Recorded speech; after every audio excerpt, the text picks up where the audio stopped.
Good evening. My name is Mark Oakley and I'm the Chancellor of the Cathedral, and it's my great pleasure to welcome you here this evening on behalf of the whole Cathedral community. It's said that you always know what sort of church you've come into by having a quick look in the vestry. If you go in and there's an enormous crucifix, you know you're in a Catholic church. And if you go in and there's an enormous picture of the Good Shepherd, it's probably a Methodist church. And if there's a full-length mirror, it's definitely a Church of England church. And a lot of church preoccupation, I'm afraid, can be very self-referential. And we haven't escaped that entirely here at St. Paul's Cathedral. But over the centuries, and still today with, I think, a renewed energy, we're very much committed to public conversation for the sake of the common good, wanting to provide a space, whether like this, or sometimes upstairs under the dome with thousands, or over meals with 2 or 3, or in seminar rooms in workplaces and organizations, to bring people together. And sometimes, let me tell you, there are some pretty surprising pairings, to ask what it might mean for us all to be loyal to the future in our working life, in our priorities and values, and in our relationships. And the St. Paul's Institute is one very important way we seek to do this with those specifically working in the areas of finance, economics, and social well-being. And it's a great thing that tonight, this evening, is happening through a partnership of the St. Paul's Institute, the British Bankers Association, and the European Parliament Office in the UK. And it's a partnership, I must say, that we are very delighted to be a part of. This event will be filmed and will shortly be able to be viewed on the St. Paul's Institute website. It is then my pleasure also to introduce the chair of tonight's conversation. Brooke Masters will be known to all of you here. She is the Chief Regulation Correspondent for the Financial Times, covering the UK Financial Services Authority, the Basel Committee on Banking Supervision, and the Financial Stability Board. Prior to this, she was, of course, the FT's City Correspondent and worked for many years for the Washington Post. She is a very well-known writer on banking and stockbroking and asset management, as well, of course, as criminal justice, education and politics. And we're really delighted that Brooke is to take charge of this evening, and I now hand over to her as she introduces this important event and our speakers for this evening. So welcome again, and ladies and gentlemen, Brooke Masters.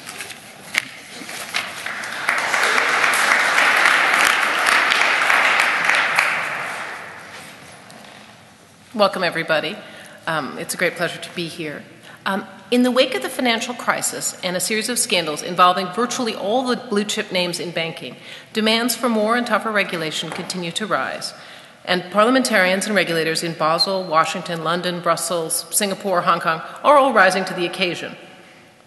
But will these thousands of pages of rules on everything from clearing derivatives to calculating bank capital ratios make the financial system safer or more ethical? The UK's famous experiment with principles-based regulation did not exactly cover itself with glory, as billions of pounds in PPI redress and LIBOR rate rigging fines make clear. But hundreds of thousands of pages of US rules don't seem to have done much better. Short of detonating a neutron bomb in the square mile and starting over with primary schoolers, what can be done to improve ethical standards and rebuild the UK financial services sector? What resources are available to us, and how can we distinguish between good and bad cultures? And, given our location, what role do the ancient faiths and the principles they bring to us have to play in this sort of recasting of the financial services sector? Our first speaker, Anthony Browne, is Chief Executive of the BBA. Anthony previously headed up Morgan Stanley's lobbying and regulatory shop in Europe, Middle East, and Africa. He also worked as a policy director for economic development for London Mayor Boris Johnson and helped set up the City UK. A former television and newspaper journalist at The Observer, Times, and BBC, he spent time in Brussels, and he did a stint running the Policy Exchange think tank. Educated at Cambridge, he lives in North London with his wife and 2 kids. Our Brussels expert, Sharon became an MEP in May 2005 and was re-elected for a second parliamentary term in 2009. She is the first Lib Dem and the first Briton to chair the Economic and Monetary Affairs Committee, which frankly handles basically all the regulation on this subject in Brussels. Educated at Reading University and Lady Margaret Hall, Oxford, Sharon's also a chartered patent attorney, which means she understands things the rest of us can only dream of. She is married with 2 sons and has competed at national and international level in rowing and archery, which is something I didn't know till today. Leslie Griffiths got his BA at University College Cardiff and was an assistant lecturer in medieval English at St. David's College. He trained at Wesley House, Cambridge for Methodist ministry and spent much of the 1970s in Haiti. Since 1980, he's served the church in a variety of posts in and around London, including nearly 20 years as superintendent minister at Wesley's Chapel. He has served as president of the Methodist Conference in 1994 to 1995 and has written 7 books. He was made Baron Griffiths of Buryport in 2004. Married, he has 3 children and 2 grandchildren. David Sayer has more than 25 years in the financial services industry and leads the KPMG global banking practice. He's worked with virtually every UK bank on programs related to operational efficiency, payments, competition, and government relations. A chartered accountant, he was involved in the rollout of the chip and pin program that influences all our lives in the UK. He led the design and implementation of the post office card account for the government and was instrumental in the creation of Sainsbury's Bank. David has 3 daughters and 3 sons. And Anthony will now take over. Great. Thank you very much. That's very flattering introduction, Brooke. And it's a fantastic honour to be here at the St Paul's Institute, which has done so much to promote discussion on ethical standards and finance over the years. And I didn't realise actually when I agreed to speak to this, I'll be speaking looking at the tomb of the Duke of Wellington. I just hope I don't meet my own Waterloo in the discussion afterwards. The cathedral here, which I have had quite a few family associations with, is obviously quite literally at the heart of the financial system in the UK. But not so long ago, it found itself at the heart of the major national debate on financial ethics. The Occupy movement, I'm sure you remember, camped outside and dominated television news for many weeks, attacking the morality of the city. And although the tents have gone, the debate hasn't. A couple of weeks after I accepted this job as chief executive of the BBA, the LIBOR scandal broke. The nation was quite rightly disgusted by the activities of certain traders promising each other bottles of Bollinger for attempting to manipulate this global index. And personally, I felt quite physically sickened by the revelations that the regulators found. And since the financial crisis broke, the city had been seen as just greedy and out of control, but the LIBOR scandal took it to a whole new level, making the city appear to be some sort of criminal conspiracy. The business secretary himself, Vince Cable, described the country's main economic sector as a cesspit, words that echoed around the world. And certainly London's global reputation for probity and integrity, which it had had for centuries, took a major hit, much to the open delight of some of our competitors. It also provoked a huge national debate about culture inside our banks, and also caused the government to set up the Parliamentary Commission on Banking Standards. And one of the questions that Parliamentary Commission is trying to answer is what can be done to raise ethical and professional standards in banks. This debate about ethics and standards marks a whole new phase in the debate about reforming our banking system, and also about the role and limits of regulation. Previously, the debate since the start of the crisis had largely been about how to reform our banking sector to make sure that it doesn't implode again. As Brooke mentioned in her introduction, national and international regulators, and particularly those in Brussels, have put together a major regulatory overhaul to ensure that never again will taxpayers have to bail out the banks. That work programme, and it is enormous, as I'm sure Sharon Bowles will testify, is still in progress, but it's probably at the beginning of the end. The Capital Requirements Directive 4, increasing the capital levels in banks to make them safer, implementing Basel III in Europe, was completed overnight last night. It now needs to be implemented, which is another major body of work. Legislation requiring European banks to have recovery and resolution plans, putting robust contingency planning in place in case they wobble or fail, is nearing completion. The chaos in Cyprus over the last few days has shown the problems of not having such plans in place. The EU is also introducing new legislation to put firewalls around banks to prevent contagion around the financial system if one of them does fail. And in the UK, the government is doing its own things. It's separating the Financial Services Authority into the Financial Conduct Authority and the Prudential Regulatory Authority to help promote the stability of the system. It's also legislating for banks to ring-fence their retail operations from their wholesale operations, in part to make them more stable and in part to tackle what it sees as cultural problems within the banks. Concerned that banks might try to game the system and work their way around the ring fence, the government has agreed to electrify the ring fence, so-called, which means giving the government and the regulators powers to break an individual bank into two, separating its retail and wholesale operations entirely if they try and tunnel below the ring fence. My members support this proposal, as they made clear to the Parliamentary Commission of Banking Standards. In short, a whole reform programme is being put in place to ensure that the crisis that we've seen in 2007 onwards never happens again. All the pieces of legislation do, more or less, fit together. They are reforms that the banks and the British Bankers Association have actively supported. The banking system is definitely better for them. But all these reforms don't really touch on the cultural issues that have come to the fore, to prominence since the LIBOR scandal. How do you ensure that bankers are not just good at their job, but actually doing good? It is a critical question, as we've found out from the LIBOR scandal, as we've found out from the various mis-selling scandals. As Brooke pointed out in her introduction, you can have all the regulations in the world, but if employees are determined to do things that are unethical, bad things will still happen. This all raises two fundamental questions posed by the title of this evening's event. What role can regulation play in changing the culture of a company or of a bank? And how will it affect the bottom line of the bank? Does having integrity make you uncompetitive? Bob Diamond, the recently resigned chief executive of Barclays, described corporate culture as what employees do when they know that other people aren't looking at them.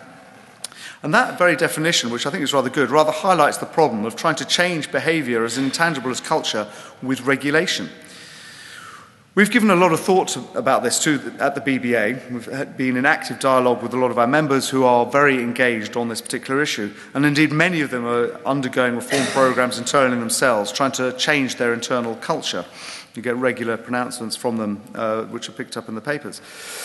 At the BBA, and we set up a working group on this, we concluded there is actually quite a lot more that can be done to raise standards across the industry. And we submitted both oral and written evidence to Parliament. I won't go through all the detail. You can find it on the BBA website and indeed parliamentary website. But in summary, the first thing you need to do is actually build on what there is already there, and there is quite a lot, strengthening and enforcing the existing system.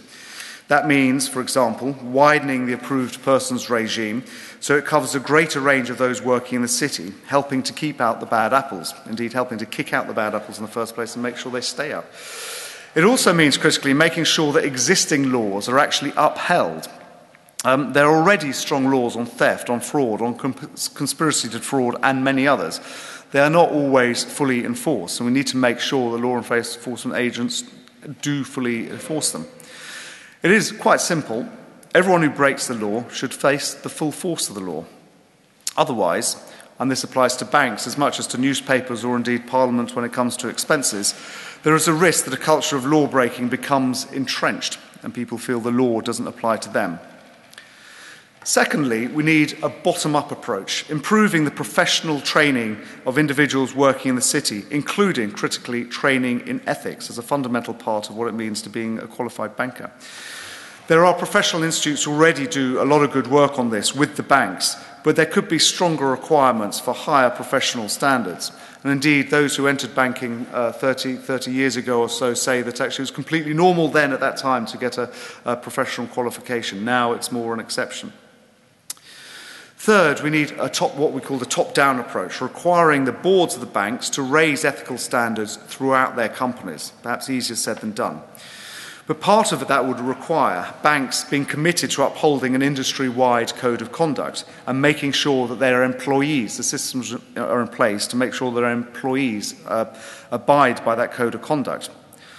We proposed establishing an independent banking standards board that would set, monitor and uphold the professional and ethical standards in the industry.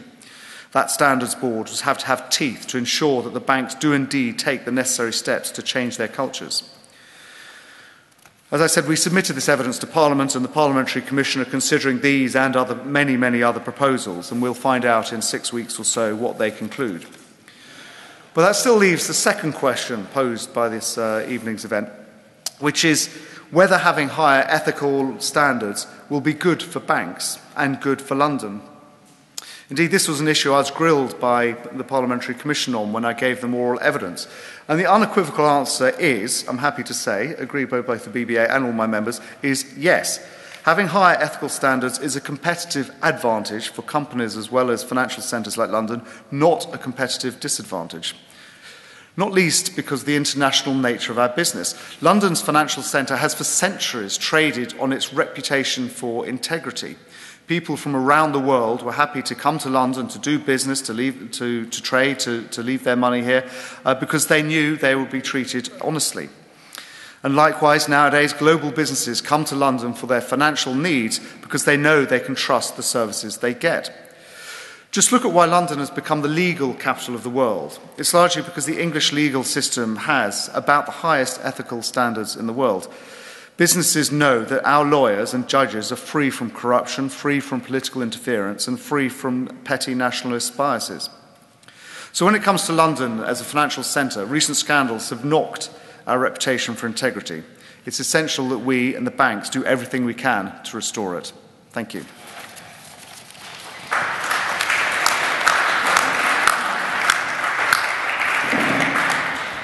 Sharon, would you like to lead the responses? All right, lead the responses. Well, you've already mentioned that we were working into the night to finish off CRD4, so if I doze off, you'll know why.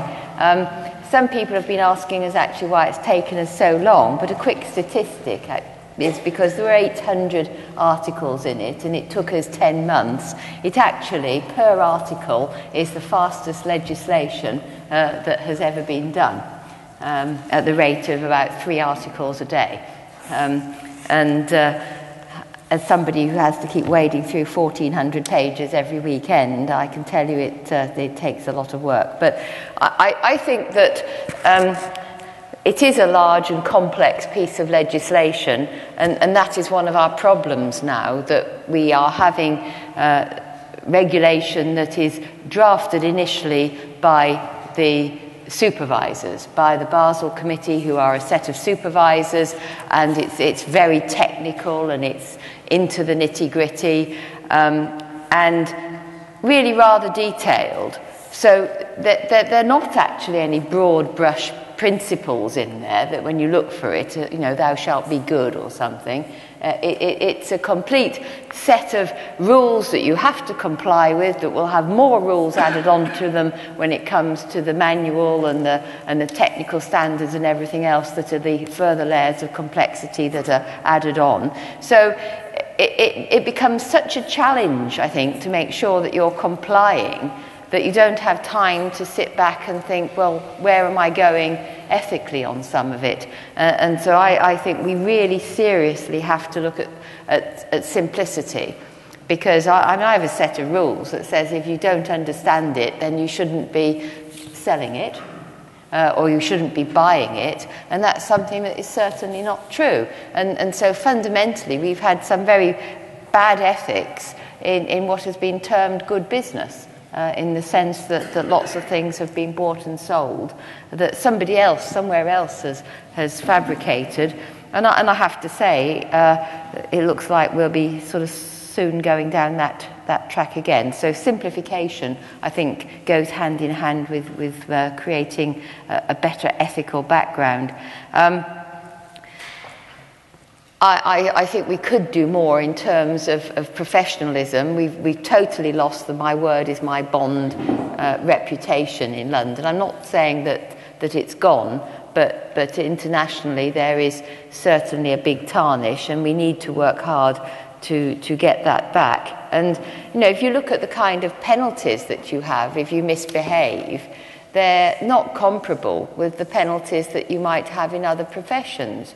You get struck off for a little bit, or you move sideways. And I've actually been having to deal with these in legislation. And believe it or not, I had to fight really, really, really hard to get it agreed that if somebody offended and was struck off effectively in one country, that in the European Union, that there was a list that could be consulted before you appointed them as a director in a financial institution somewhere else. Now, I've actually got that into CRD4, but it's quite a fight. And anyway, their name is only going to hang around on this list for a maximum of 5 years. And in some countries, it's not so much. Well, if you're a doctor, you get struck off for life. If you're a solicitor, you lose your license to practice. And I don't see why, when what can be done to an individual and to the country through bad bankers is just as serious as through, a bad accountant. They get struck off too. So I think that more professional standards would be helpful. And I guess also there's this feeling perhaps sometimes if you're looking at things like the LIBOR rigging that it's victimless. So it's not victimless, as we're going to find out as all the compensation claims come through, but it's one of those things that you don't actually connect when you're doing it. Now, I think there's very few people that were involved in that, but it does show how the wrong incentive can even turn what we've turned greed into fraud. And I'm quite, I suppose one of the most famous things that has been in CRD4 is our capping of bankers' bonuses, which is about the only thing amongst the 800 articles that has got into the press here in the UK, which is actually a very small part of it. But there's been a lot of objection from the UK Treasury about this, because they said, the rules that were being laid down by the supervisors that write the Basel III rules and that have then become CRD, is that they wanted to connect more to performance, and that was being encouraged. Well, we actually think that an honest day's work for an honest day's pay is a good starting point. If you do have performance-related pay, it shouldn't be completely disproportionate to your salary, because we think that does cause almost a panic. How am I going to get my bonus? And, I talk to a lot of people, so I know that for 3 months of the year, there's nothing in their mind apart from obsessing about what their boss thinks about them and what bonus they're going to get. And that is not a background to run a stable banking system. And if you think that, oh my goodness, I'm going to lose my top X traders, and you think that your business is exposed because you lose a handful of people, we would say again that's not a stable way to run a business. So we challenge the arguments that come at us. We actually have challenged the sort of fundamentals underlying them, and so that's why there was a sort of very, very overwhelming majority in the Parliament to do what we have done. Largely because last time we did the bonuses, and I've heard all the UK politicians say we've been the strictest in the world on bonuses. Too right you have, because we made you from the European Parliament. It was nothing to do with the FSA in the UK. It was us last time round in CRD, against pressure from the FSA and the UK government, and in that we asked for moderation from the banks on bonuses, and we didn't get it. So when you don't get it, guess what? We come back for another bite. And, that's the point. Can we rely on ethics? Our experience from CRD3, ask for moderation, do you get it? No. And the only reason that there is clawback from bonuses now is it's a bottom line issue because of all of the fines for mis-selling and the LIBOR scandal. It's not until the actual fines have started to hit the balance sheet that the bonuses have been cut. They weren't cut when the bad behaviour was found. They were only cut when the fines hit. So maybe that's where I'll end. Would you like to go next, Leslie? Yes, why not? Well, I come from an entirely different perspective, and I'm always glad and fascinated to hear experts talk on their own areas of expertise to each other.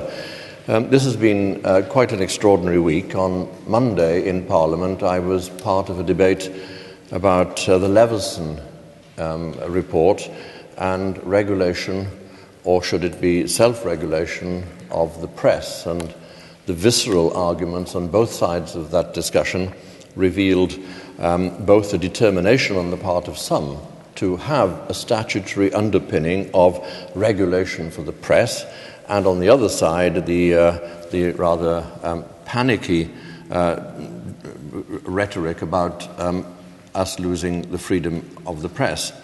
Does regulation work? Can regulation work? Seems to be the same set of questions. And a 1,000-page regulation book? Well, I'm glad I don't have to work it, although I must say that the Methodist constitutional discipline of the Methodist Church runs to almost that number of pages, and I've never opened it yet in 40 years.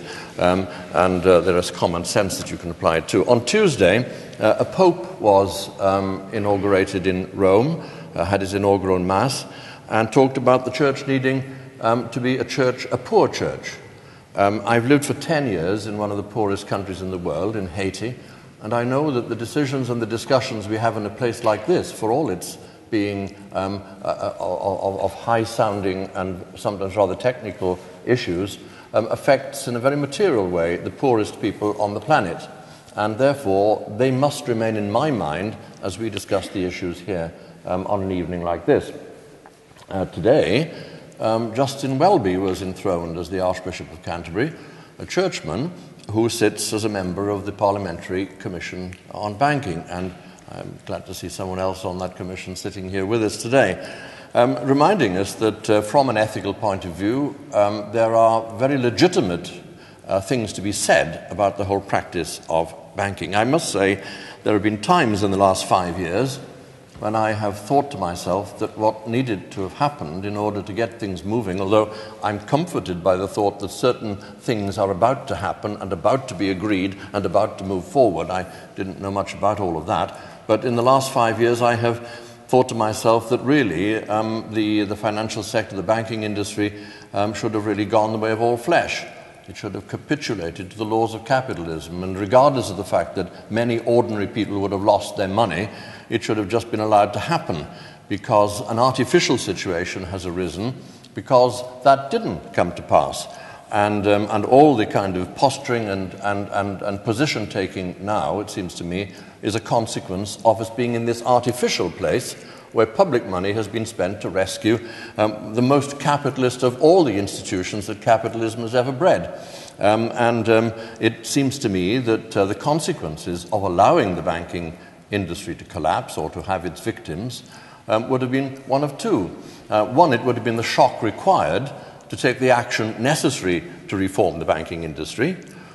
Secondly, if not at the same time, perhaps both of them, public uproar would have been such that there had been a revolution on the streets, and perhaps it might have taken or needed that to shake us to our senses. And that leads me to my final remark, a bit bombastic, I know, but I'm a Welshman, and we had a great victory on Saturday, and I feel on top of the world. Many of the discussions I've heard and taken part in have been with technicians talking to each other. There is the need for that finding of solutions within the industry, between the experts. But there is a need to face outwards as well as inwards. And there is a need to help the public to understand what on earth is happening in the banking industry. There is a need to help the public understand what these bonuses amount to. £1 million represents 40 years of my salary. And I have a fabulous life. So what do they do with all these bonuses? Let me just tell you, as I finish, that there are two Lord Griffiths in the House of Lords. The other one is Lord Griffiths of Forest Vach, and he's the director of Goldman Sachs. Now, our mail gets mixed up with each other, and I have to put mine back in his pigeonhole, and he has to put his back in mine. But once I saw in the paper what the size of his bonus was going to be, and I said to him, Brian, if that one comes into my pigeonhole, you're not having it back.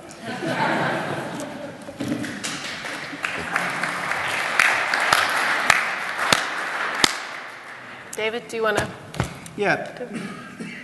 Brooke emphasised that I've only got 3 minutes, and what I'd really like to do is focus down just on regulation, and in particular the difficulty, as I see it, of really trying to get regulation which could have mitigated 2008 is right for today and is appropriate for tomorrow.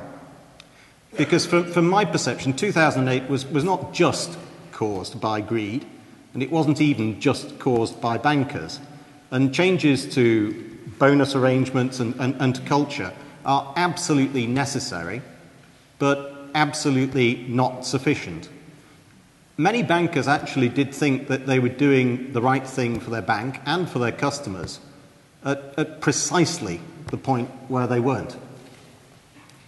And we need to understand why so few of them and us saw the collapse of the wholesale funding markets and the explosive puncture of an asset price bubble which a lot of people have been enjoying for a very long time. And there is a real need, as Leslie said, to make banks safer for all of us. As there was in 1933, when, in response to the last Great Depression, if we can call this one that, the US introduced what was then the 37-page Glass-Steagall Act, and it became several thousand pages later. I do question, in terms of if we really want to make banks safer, is the right way to do it to have an estimated 30,000 new pages of rules coming out of Dodd-Frank, and potentially, I've seen one estimate of, from a respected source, of twice that amount from Europe. And after the complexity of Basel II, it really was of very little use in 2008 in preventing the collapse of bank balance sheets. And from my perception and a lot of others, it actually was pro-cyclical and inflated the problem.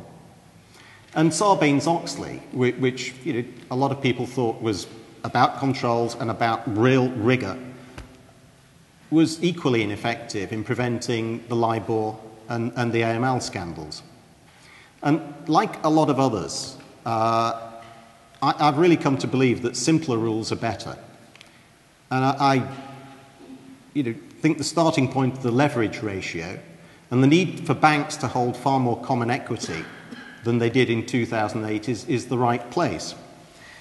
And the next question is, how much is right for today? And if we push too far too quickly, we'll see even more rapid deleveraging, banks lending less, and the extension of flatlining economies. And there is a risk that too high a leverage ratio introduced too quickly won't bring us a ladder, but it'll bring us a steel lid that falls on the hole that we've fallen into.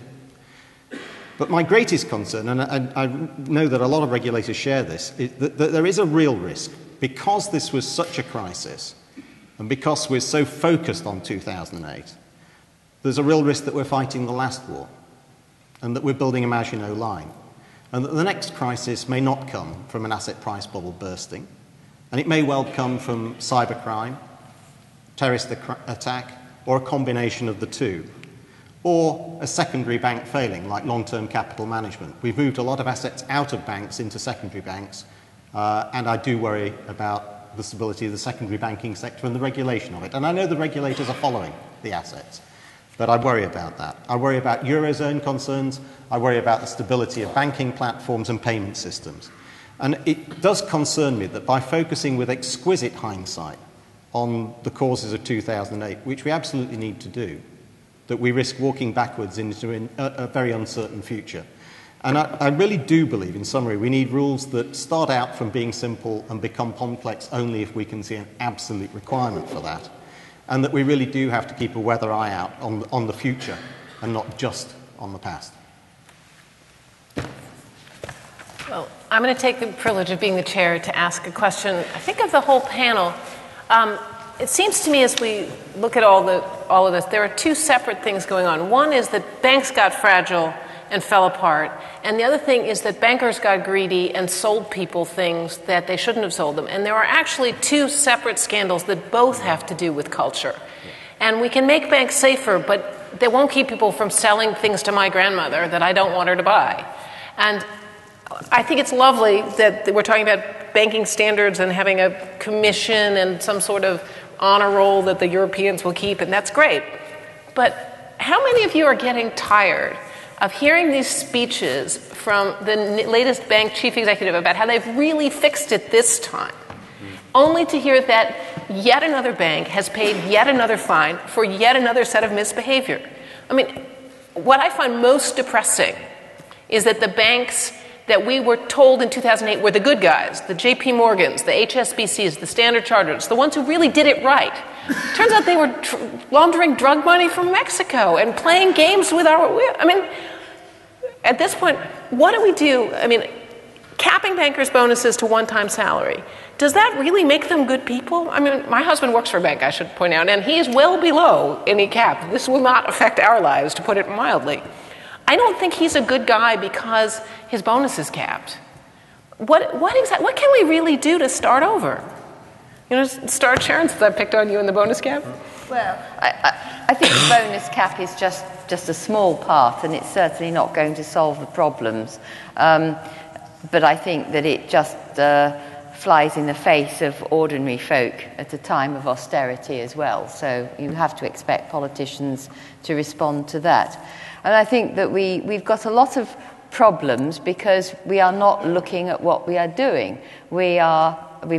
Two of us have spoken about complexity, and I think that having complexity of financial instruments that race are in a sort of arms race of complexity with the regulations is not the way to go.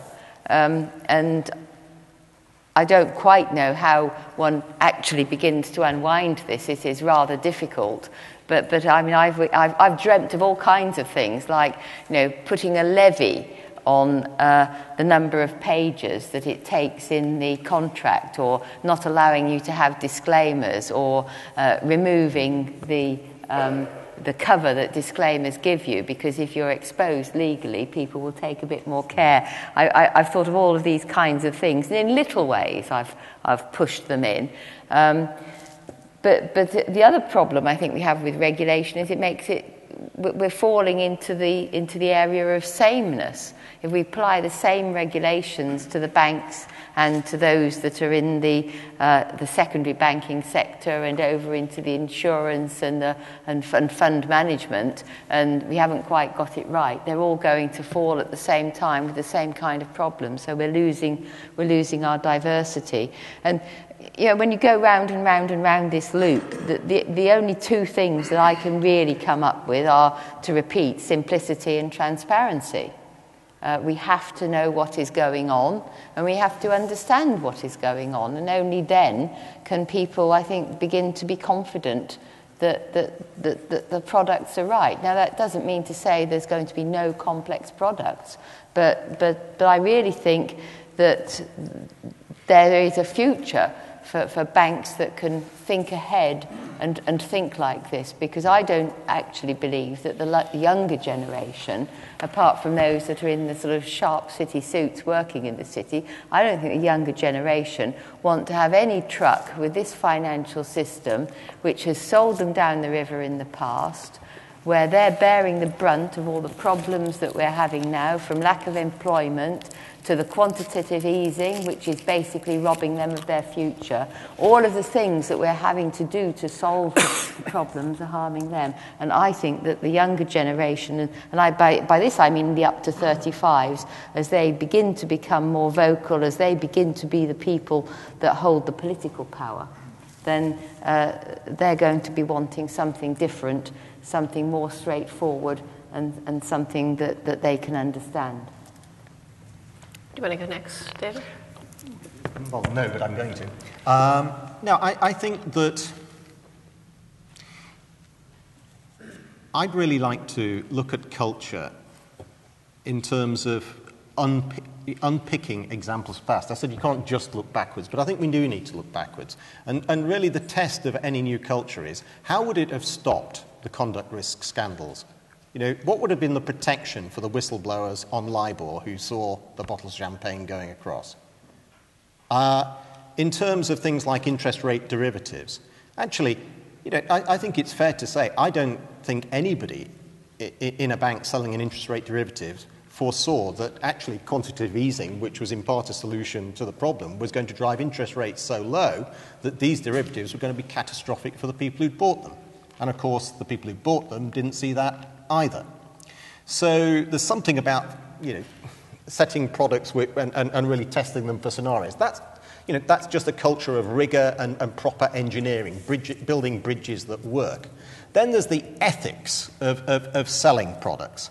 I do think codes of conduct and banking standards boards and Chartered Institute of Bankers exams, I did actually pass the Chartered Institute of Bankers exams, and they were good training, and actually I think did instill some pretty good ethics. But, in terms of interest rate derivatives, I think even if you got a product that failed, if you sold it to somebody who really understood it, and you could expect to understand it, a Magic Circle lawyer, for example, is on the board, I think that should stand. That's it. Sophisticated buyers. Selling it to fish and chip shop owners, and most of them weren't sold to fish and chip shop owners, who didn't understand they were not buying a fixed rate loan. What in the cultural standards you've now got mean that somebody says this is just totally inappropriate? And, how does that work? How do the new cultural standards work to stop that? And I think that they're the tests that you've got to pass by reference to the conduct risk issues of the past. And I'm not sure it's easy to pass those tests. Well, it's almost 20 years since I read Will Hutton's book, The State We're In. That's a magnificent essay about the way in which trust is being eroded for a variety of reasons which he analyzed, and his underlining of the fact that trust is the hardest commodity in the world to build back. I just tested a theory I'd nurtured for a while and looked up the Nobel Prize winners for economics from 1990 onwards to see if any of them had got their prize for anything that would have allowed us, if we'd read them rightly, to foresee what happened in 2008. And there wasn't one. I mean, it is the gloomy science, but why was everybody taken so much by surprise, even people whose understanding of economics was clearly at a level that's well beyond my imagining? It just seems to me that we've got to develop skills of analysis within the banking industry and between the banking industry and the public at large that will give us greater confidence that people know what they're talking about, and that they can handle the concepts that they're developing. It seems to me that the risk-taking has been so absolutely extraordinary because of the complexity of the products that have been developed. Some people within an outfit understanding them and others not. But it's this building of trust that interests me. Lloyd's of London has as its watchword a Latin tag. Not anybody understands Latin anymore except the Pope. Well, he doesn't anymore, does he?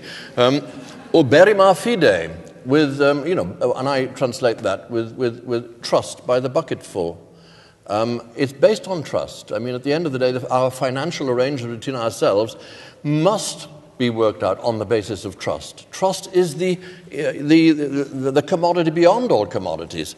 And if you're talking about culture and shaping a culture, it seems to me that where the banking industry now, and the statistic I saw today, which is trusted by the public at large by 4% when people ask the question of a certain group of people, if you're talking about culture, then it is the hardest thing in the world to turn the juggernaut around where cultural developments have taken place that move things in one direction. If you want to bring the juggernaut back and turn it in another direction, it's like turning a liner.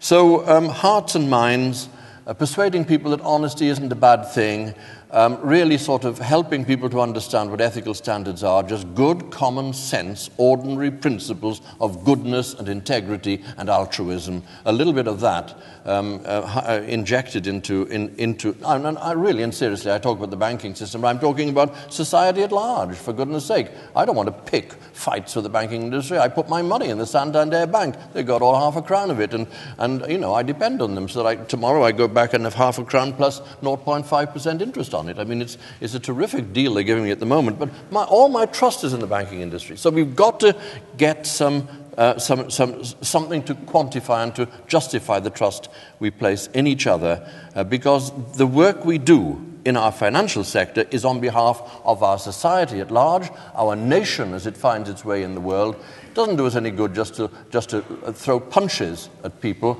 but for goodness sake, let's see if we can reconstitute a notion of goodness that we can all subscribe to. Anthony, would you like to speak up for the poor sector? Indeed. I've also read Will Hutton's The State We're In. I was interviewed by him when he was editor of The Observer to be economics correspondent, and so I mugged up for the interview by reading his great book, which is railing against the short-term contract culture. And then at the end of the interview he said, "I'm afraid all I can offer you is a short-term contract." Which shows how difficult many of these things are. However, even if you've got very strong principles, the reality of life can still make things difficult for you. I want to pick up on a few points that have been raised. One is just on the issue of rules versus principles, and I think Sharon mentioned in her initial remarks about the city used to be run by "my word is my bond," pactum ea dictum, and that was very easy when basically everyone went to the same schools or went to the same clubs and all knew each other and everything else, and they you could trust them because you knew all their friends as well. But as London, after Big Bang, and it worked for a while, but after the Big Bang, London got a lot more internationalised, and there were people from many. Suddenly people stopped going to the same, they no longer went all to the same schools and so on, they didn't all belong to the same clubs, etc.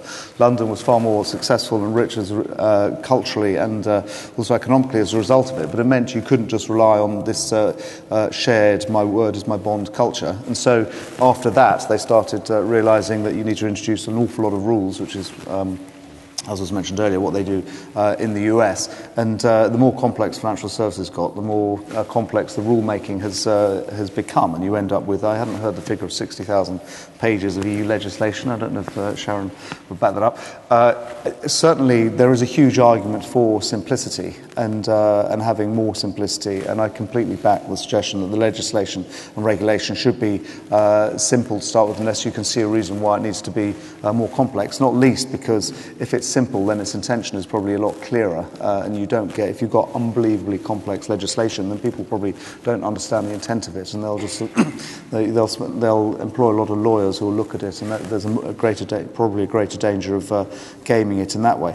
And one of the most important things, and the reason why I mentioned stress culture at the beginning, and is really coming back to Brooke's impassioned plea. It's good to see you're not just a cynical journalist, but you're concerned about your subjects. I mean, I completely agree. I find it incredibly frustrating the number of scandals there are in the industry. And there've been, since I was accepted this job, as I said, there was the LIBOR scandal.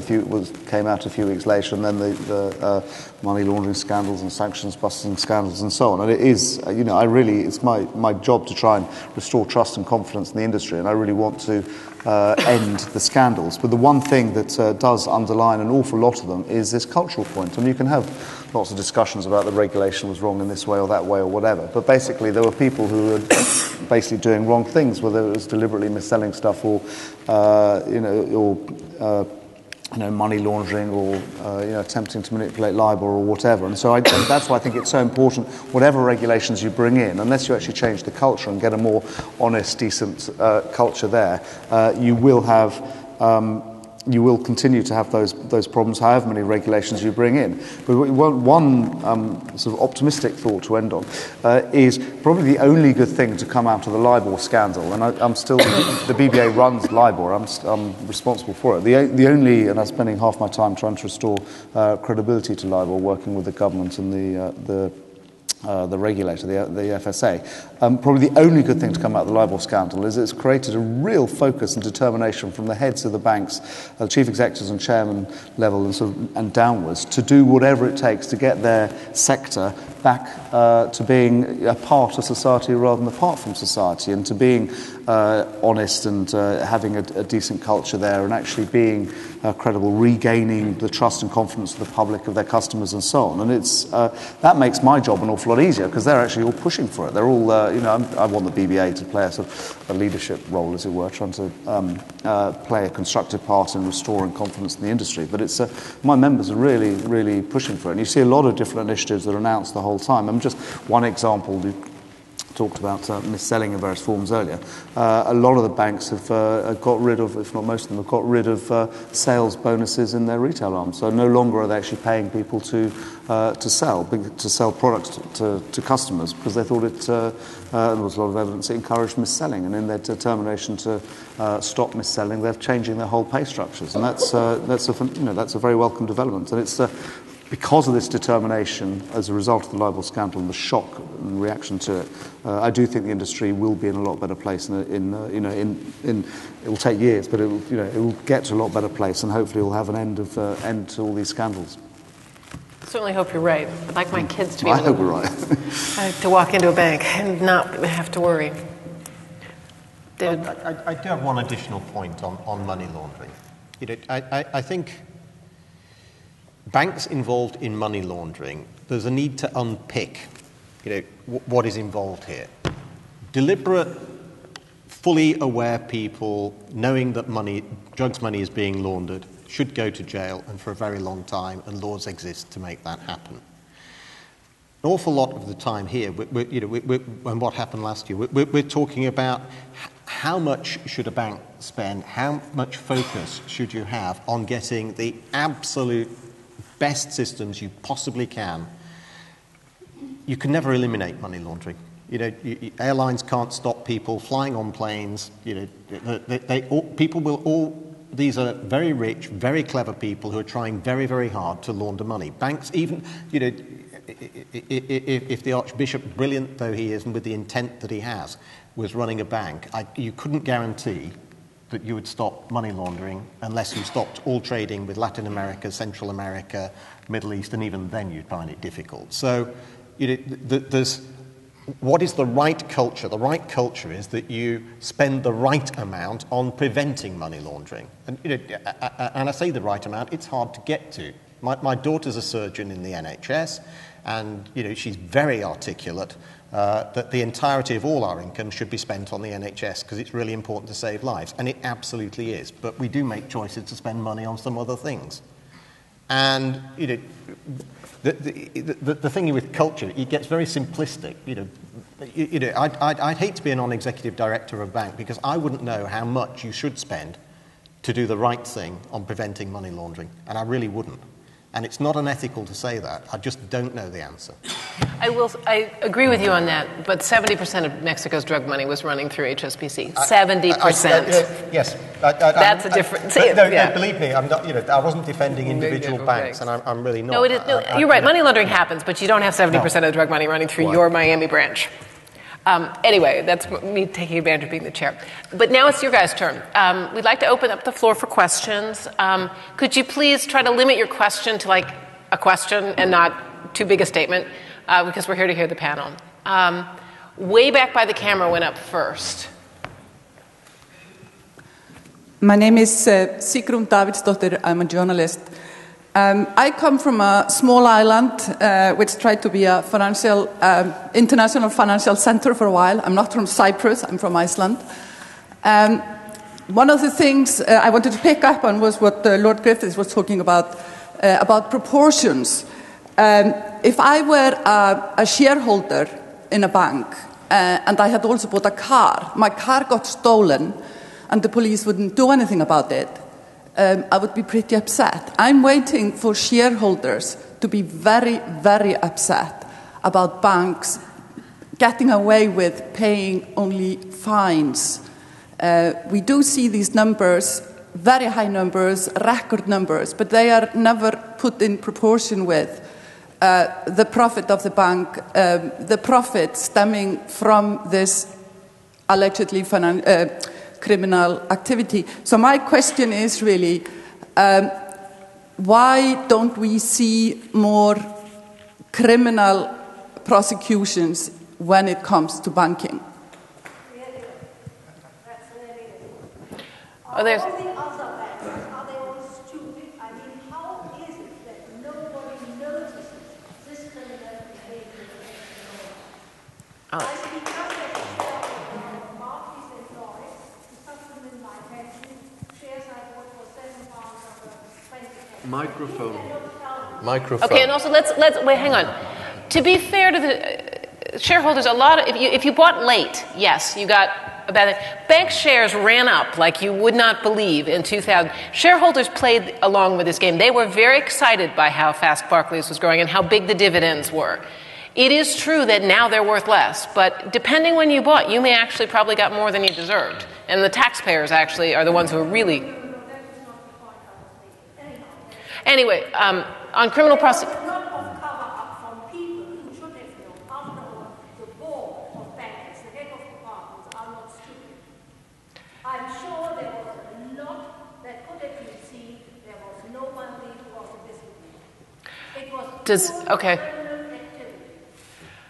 In your view, does anybody want to weigh in on criminal prosecutions?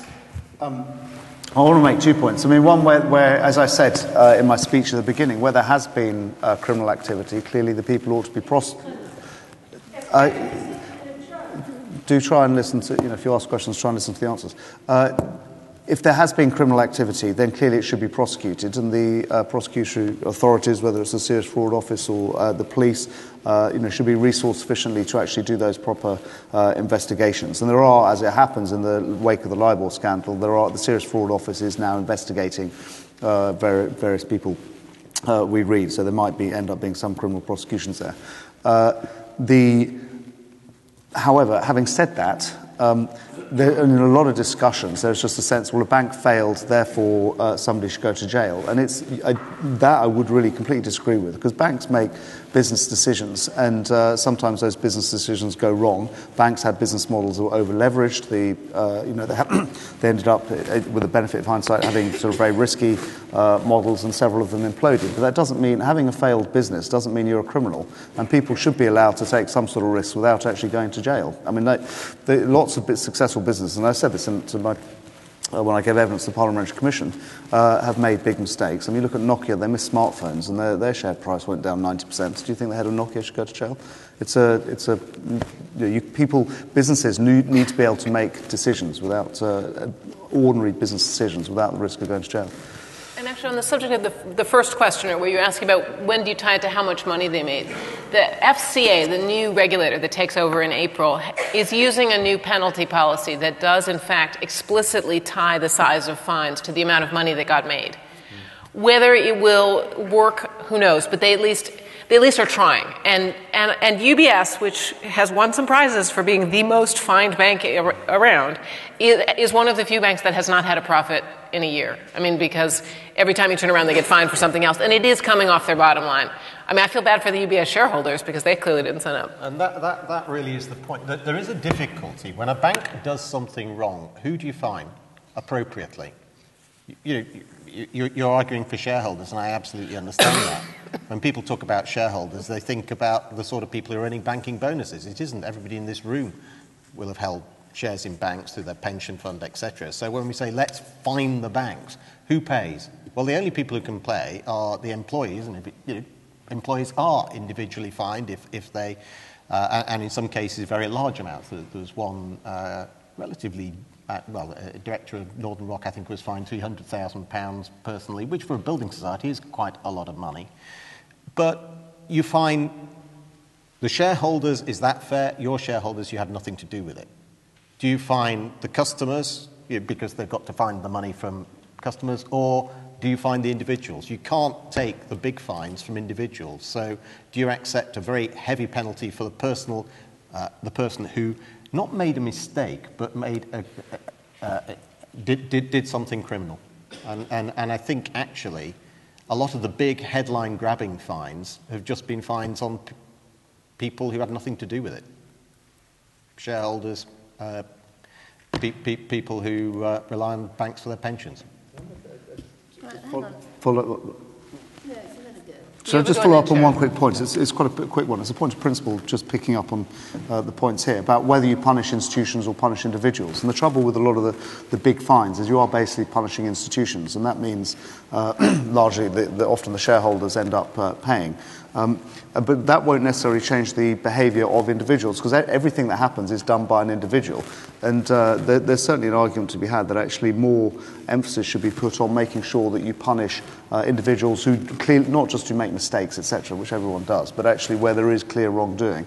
And so when you have these massive fines, whether it's for money laundering or attempted manipulation of LIBOR or whatever else, that actually individuals themselves who are doing it do get punished. Sharon?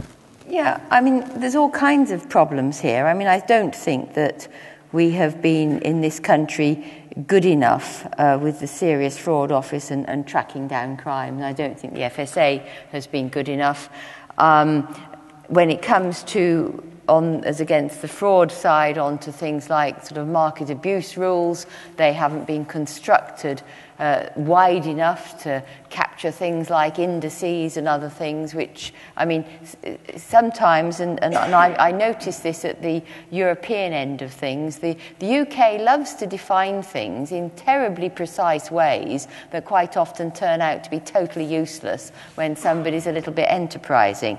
And being a patent attorney, I'm used to drafting something that will stand the test of time for 20 years and will capture things that haven't been thought of yet. And I think we need a little bit more of that in our thinking about how we define things. This notion that you've got to know, exactly what's black and what's white, and so you'll never be caught. But you've got to have the situation that the directors do take responsibility. I'm not saying necessarily that they get thrown in jail when somebody else commits a fraud, but one of the problems of size and complexity of organisations is that they don't know what's going on at the board level. It's absolutely impossible. And of course, then sometimes they use that as a way to hide. Take J.P. Morgan and the London Whale and Jamie Dimon, and we're discovering he did know things that he said he didn't know.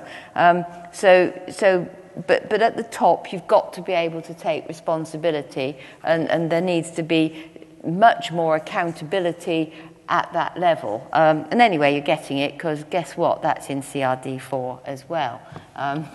We've had a good old go-over on the corporate governance aspects of that.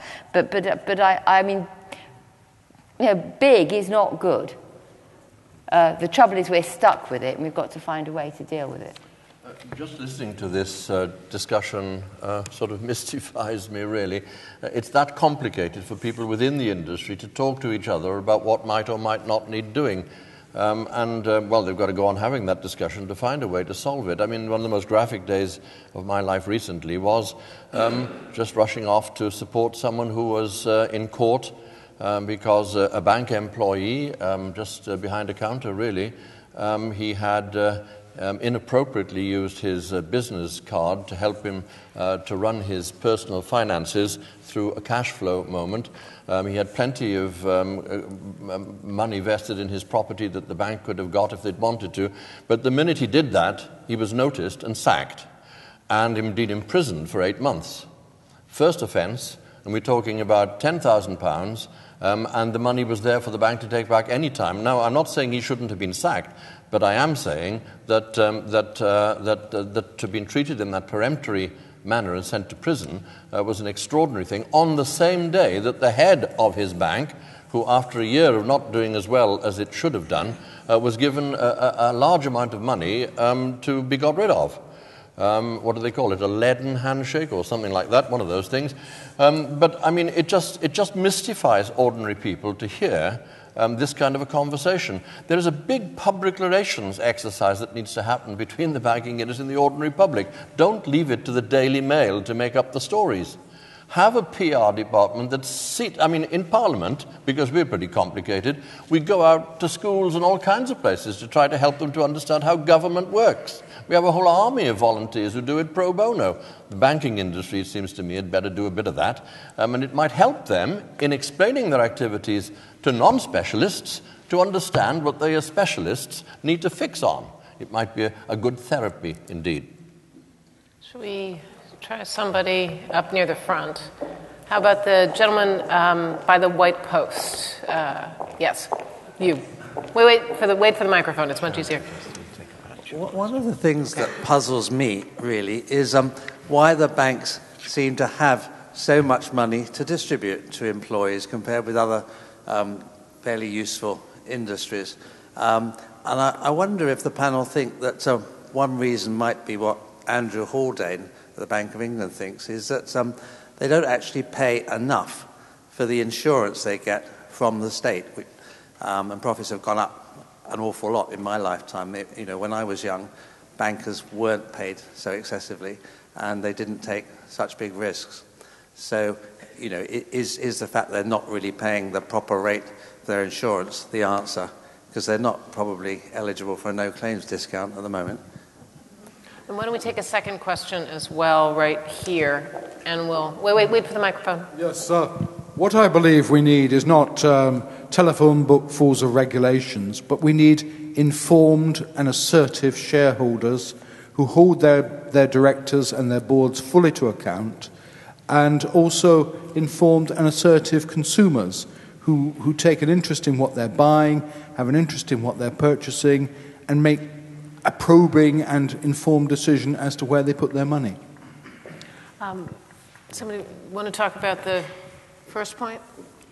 Should I touch on them all? Okay, touch both. Just the last point. I agree with you totally. I think the shareholders should be as informed as possible and have powers to just make major decisions about the companies that they own. And in fact, that's one of the disagreements I have about the bonus cap there, that actually ultimately it should be up to the shareholders to decide what the remuneration policy is within their banks. I mean, having said that, though, shareholders have not exercised that power or had the power to do it, and that is a problem that does need addressing, and that's a whole separate debate. On the consumer side, I completely agree with you. We're big supporters of financial education. Indeed, we called for it to be introduced in the national curriculum, which the government are now consulting on. We think it's very important that people are as informed as possible about their financial affairs, so they can manage them, and also so they're empowered to be able to make sure they get a good deal. And in fact, the banks do a lot of outreach. Indeed, they all have big programs with schools and so on and so forth. You may not have noticed it, but they do an awful lot of that. In terms of the point about pay and insurance, the banking sector and the BBA are fully committed to ending too big to fail, and all the reforms that are necessary for that, some of which I touched on in my speech, to make sure there isn't that implicit subsidy that the banks would get sort of bailed out if they collapse, which Mark Carney called, the incoming governor of the Bank of England, called sort of heads I win, tails you lose capitalism, which isn't capitalism at all. No, banks shouldn't be. Fundamentally, we've got to end the system whereby banks are, if they fail, they get bailed out by the state. They shouldn't. And on that, they should be allowed to die, basically. On that insurance question, that's part of what the leverage ratio that Davis was talking about earlier, and also this idea of increased capital requirements that Sharon's been working so hard on CRD4. The reason banks can make so much money with relatively little money is that they are undercapitalized, so that when things go wrong, they have to get the state to help them. If they had more capital, as we hopefully are heading that way, then when they go bust, it will be the shareholders who pay, but at least it won't be the taxpayers. Well, hang on a minute. It might be all kinds of people. Bondholders, maybe. Because it will be the bondholders, and the bondholders might well be your pension fund. So I think if you actually analyse who pays in the end when these things go bust, it's the man in the street one way or another, unfortunately, and you actually can't get away from that. But why do banks have so much money to distribute? Well, I think actually credit and everything has been too cheap. But I mean, I think that they're still running on the old principle when it was actually maybe the owner's own capital, and you earned money, and it was sort of one for the firm and one for you. And that continues to be the case for many traders, but it's not their money that they're playing with. So the whole basis of it is just an assumption that that doesn't exist. You shouldn't get paid a lot of money for taking risk with somebody else's money. If it's your own, then that's fair game, and that's why if you perhaps go over into some of the investment firms where it is your own money, it's different. I'm having an argument with my colleagues about this in the Parliament at the moment. But there will always be a subsidy to banks, no matter what you do, because they have a monopoly on liquidity and intermediation and the creation of money, and you cannot take that monopoly away. And so you're stuck with it. The shareholders is also an interesting point, because many of the shareholders don't vote. We've had a big fight now about what should the quorum be for the shareholders that vote that can put the 1-to-1 bonus up to 1-to-2. And there's a lot of, well, we actually can't get more than 50% of the shareholders to vote. Why not? Because the shares may well be in funds or indices and things. Who votes them then? I mean, what are the instructions? It doesn't work out. And then others are large financial institutions that tend to have the same mindset as the banks themselves. And so it's going to take a long time, I think, to turn that culture around until the shareholders really get a grip on it. But I mean, it's much more in the face for the shareholders if they see the salary bill, because bonuses are always paid at the same time, when the money is made, and so they feel okay. But if you want to look at the overheads overall, you need to look at them up front. And the other thing about why so much of it is paid in bonuses, because that's the way of providing some management. This has been one of the arguments against capping bonuses, that when times get hard, well, they cut the bonus. But again, if you're managing your company, that you really can't work out what your overheads are going to be on a more stable basis, I think, again, that is quite a worry. You're doing things in rather an unstable way, and I'd rather our banks were more stable. David? I think a lot of this goes back to financial education, and that might sound simplistic, but I really believe we are the shareholders. Sharon's absolutely right. Most of the time, it's the man in the street who really owns the shares. And I think the fund management companies have a role, but I think we have a role. We have some of us buy ethical investments because we believe in them. I think if we all started really looking at fund managers in terms of how, what are they saying about how they challenge banks? They talk all the time about how they, this is their trading performance. If we bought fund managers who said they were going to hold the shares for 25 years and they were going to hold management accountable and they were going to be close to the management, and we bought those funds, then actually we'd be changing the behaviour. As it is, we buy funds on trackers and there's no connection with the company, and while we do that, we're not exercising any rights. And one of the key questions, I think, is, what is the role? How do we get good customers going forward who really understand enough about, what an interest-only mortgage is? I mean, I think everybody in this room would know what an interest-only mortgage is, but in fairness, there are a lot of people who really don't understand that if they've had an interest-only mortgage for 10 years, they still own as much as they started. And, that's where we are. Now, part of that's the bank's fault, part of that's financial education, but I think between us, it'd be a good idea if we fixed it. Take another question. How about the brown sweater on the end? And then also, why don't we take this gentleman as well, so we do two at a time. I am a PhD candidate at University of Warwick, and I'm writing on EU anti-corruption policies, standard and regulation.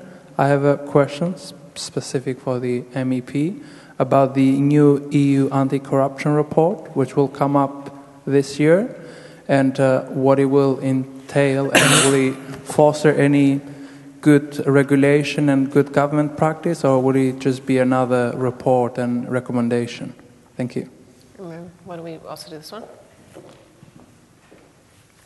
Hi, I'm a regulatory lawyer, so by the sounds of it, I'm going to be quite busy for the next few years, and my job is quite safe.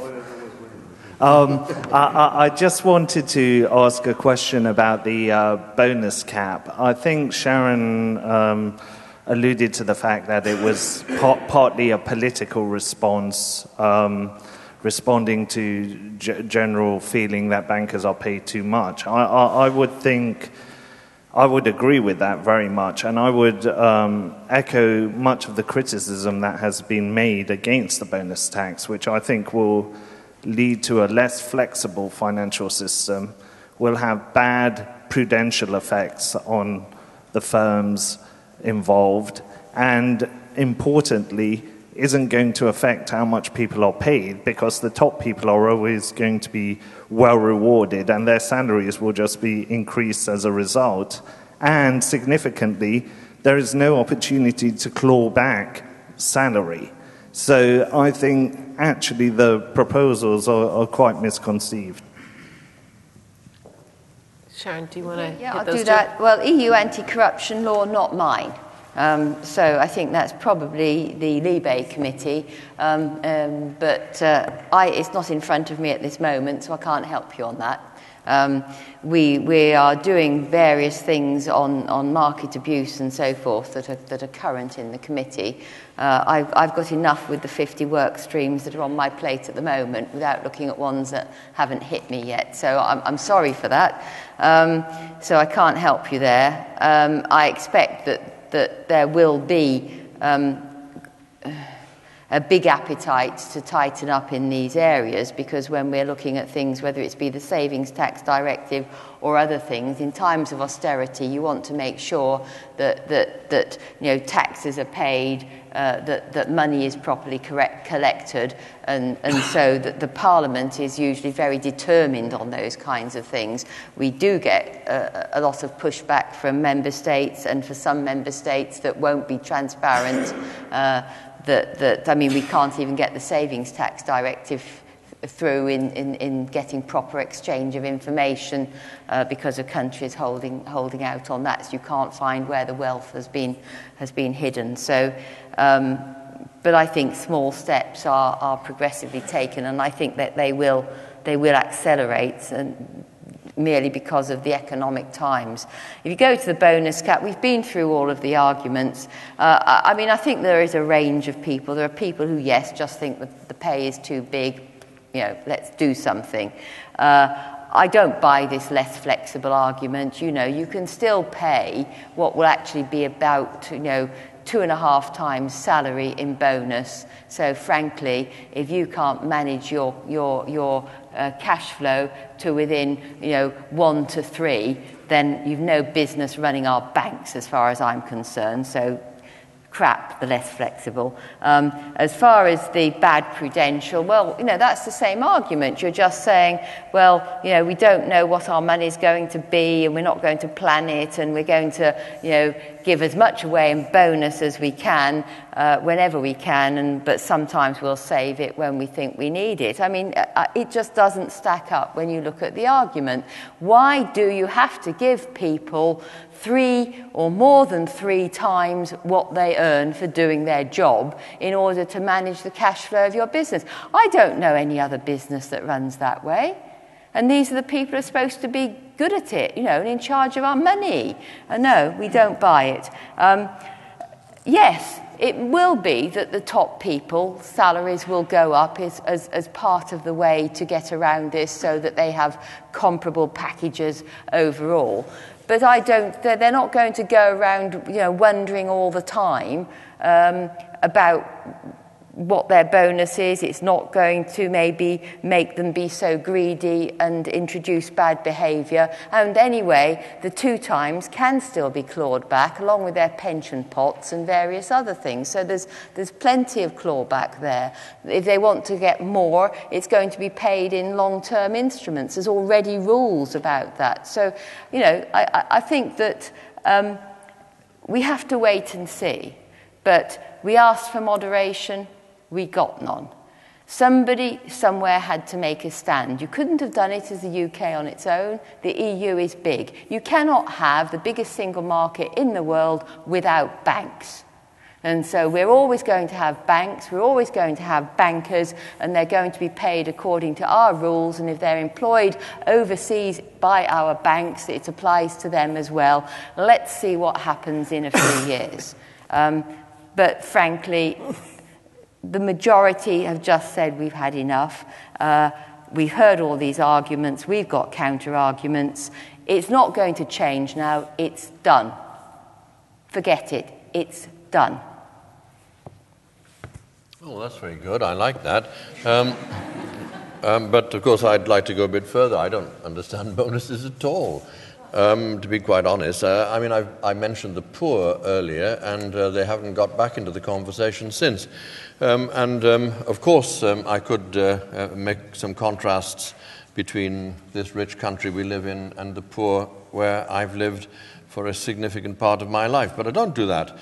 The kind of discussion we're having and the issues that we're talking about are just totally incomprehensible to most of Great Britain, actually. It's such a kind of tiny part of the national life that we are talking about, and these are quite artificial constructs within that sector of our national life. I mean, I don't know anybody. Well, John Lewis, of course, do it differently. They share the goodies out amongst everybody.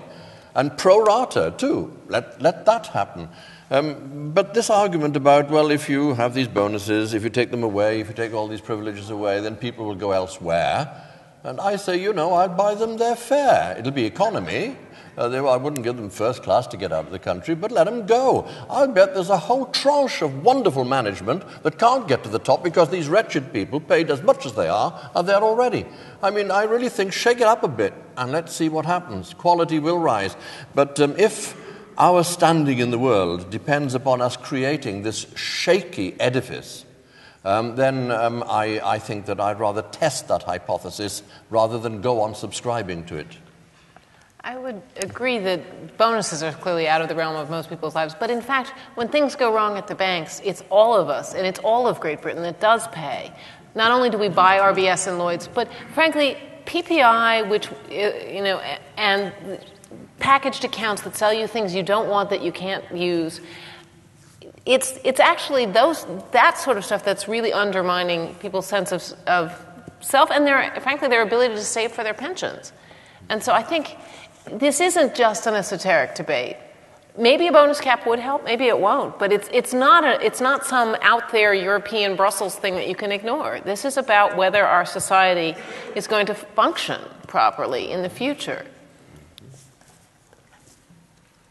Well, you won't be surprised to hear that I disagree with about the bonus cap. I agree with the questioner. I mean, as I said earlier, I think fundamentally remuneration policy should be decided by the people who own the banks and own companies. And if they haven't got the powers or aren't exercising the powers, they should be given them. And you need to make changes to make sure they do exercise them, which is what the John Kay review is doing for the government.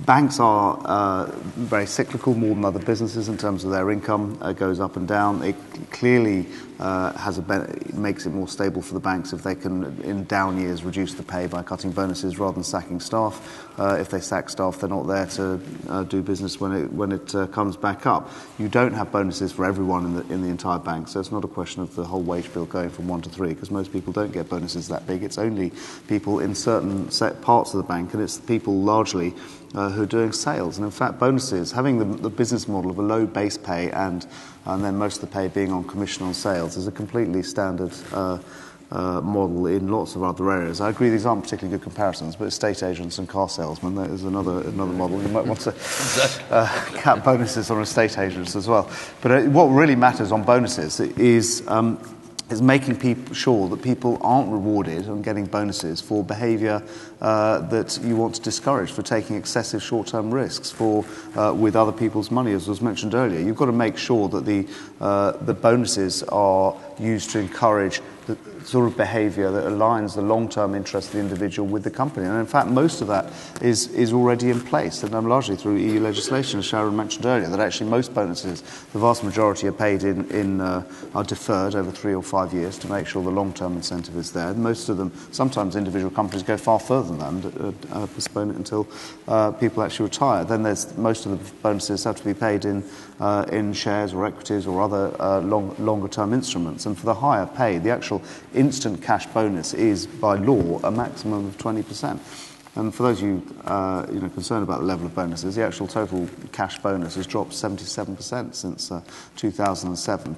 Which is an enormous drop by anyone's standards. And just one bit of consolation for those of, or rather to sort of point of fact for those of who want less bonuses. I say this having worked at Morgan Stanley for a short time, that actually an awful lot of staff who get bonuses would much prefer be paid in salary, because actually you get it every month, you can get a mortgage on it, you know that it's coming in, and actually being paid in shares in 5 years' time is a real pain in the neck for most employers. So actually many of the people who are going to be happiest from this are actually the bankers. I think we've got time for maybe one more question. I think who's been, this gentleman here I think has been waiting. Yeah. Thanks very much. I'm Peter Lay from the British Council. I'm head of Treasury and Banking at the British Council, which is an unusual job to have because you think it's a charity and we're global and we're highly dependent on our banks just being responsive to development agents, the development organizations around the world and what we're trying to do. I was recently in the United States, and I had the pleasure of talking to the Federal Reserve and talking to Janet Yellen.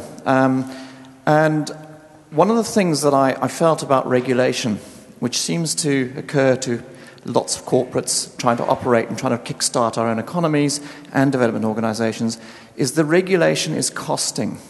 It's costing the banks. There's a lot of isolated or insular thinking going on. So there isn't the focus and the investment being placed on the emerging markets. So for charities, development organizations, we're seeing some of the international banks pull away from engagement with us. And that's costing the US, that's costing the UK, it's costing Europe in terms of development and engagement. And while we're focusing on trying to fix what we think might happen in the future, we don't seem to be making the opportunities for growth and engagement in the developing world. And I'm just interested to hear, we're talking at a very high level about bonuses and everything else, but we're not talking about bonuses for wise members of staff in the bank. We're not talking about the effect of people out there, the consumers. What's going to happen to consumers in Cyprus with the banking? What is the European Parliament? What's its view with regard to the Cyprus crisis and bailing out those banks? Those are the issues that are really affecting people and worrying us in terms of trust and confidence in the banks. Do you want to say something, Sharon? Yeah, I can give you... Well, I mean, part of my answer to you, it goes back to where I started on simplicity, that I think regulations should be more simple, more transparent, and then we would be spending less time and banks could get on with the proper business of supporting the real economy. And if you go to my website, you'll find quite a lot of speeches on that. And actually, we're already in our next crisis. It's a regulatory crisis. And I'm serious about that at a time when we're in the search for growth. And I mean, the UK, of course, has been at the front of, if it's moved, slap capital on it, find another way. I mean, I have done quite a lot of fighting against, if you like, the excesses of the Treasury and the FSA in Europe. The banks have got a much better deal because this legislation has come from Europe than if it had been done solely in the UK. And I can give you a great long string of examples all the way through from EMIR and CRD. Doesn't mean to say what I've done. I mean, I don't go to the extremes that some would like, but I mean, we've made trade finance cheaper because there was no reason to up the capital on trade finance at a time when we want to stimulate growth. There was not enough proof that trade finance was safe because there weren't enough defaults that had been collected as evidence because there weren't enough. And so, but in their enthusiasm for, well, we don't know, so let's put capital up. So we've taken that off. We've done similar things for SMEs, which eventually the UK Treasury has decided that they're happy with. The FSA was still a bit less than happy. Turning to Cyprus, I mean, I was probably the lone voice from the European Parliament on that the last weekend, but go and look at my Twitter stream. You'll see quite a lot there. But over this week, it's become quite clear that the overwhelming view in the Parliament is, whilst we accept the, why the, if you like, the envelope of this was structured so that 10 billion was affordable for Cyprus to pay back. You had to go looking for some other money somewhere else.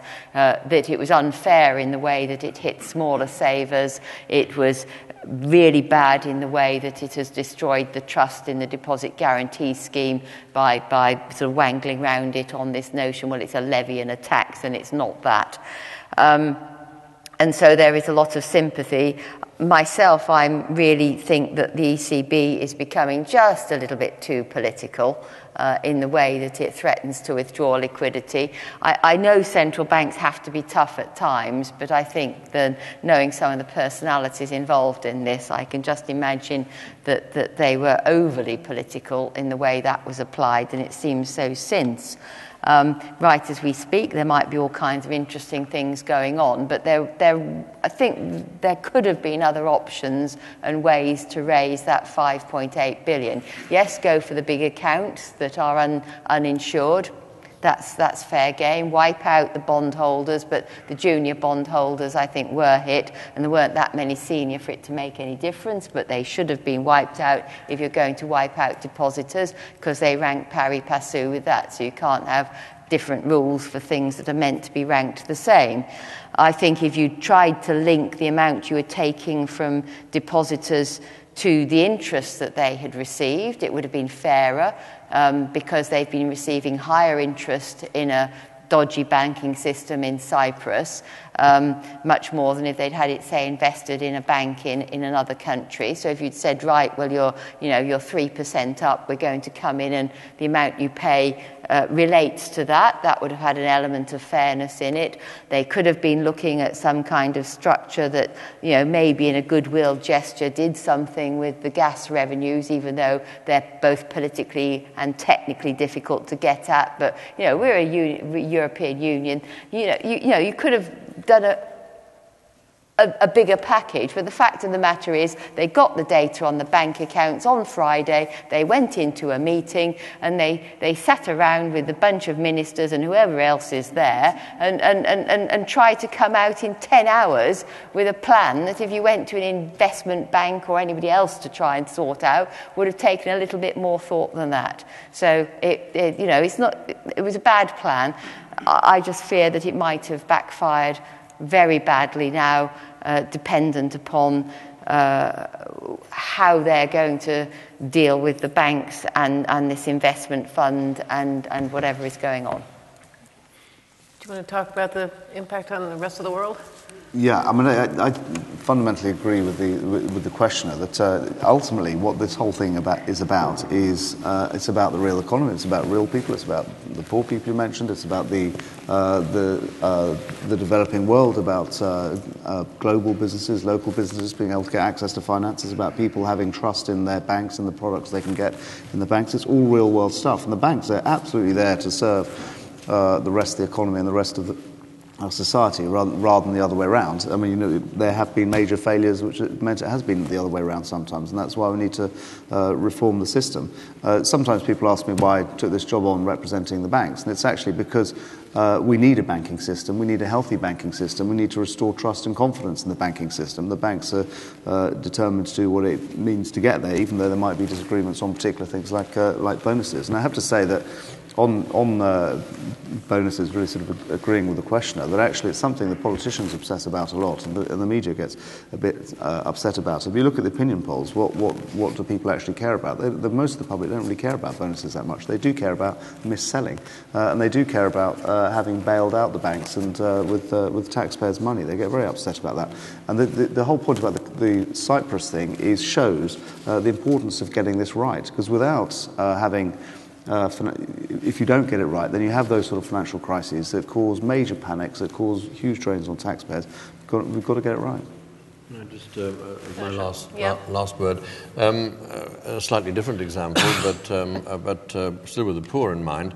When the International Monetary Fund moved into Haiti at a time when, at last, after many years of dictatorship, there was democracy about to burgeon, it came in supposedly to help to establish and to underpin the democracy by helping it with its development programs. And it required, through these wretched structural adjustment programs that they tended to impose on countries in the developing world, it required the country to sell its nationally owned assets as a part of the deal.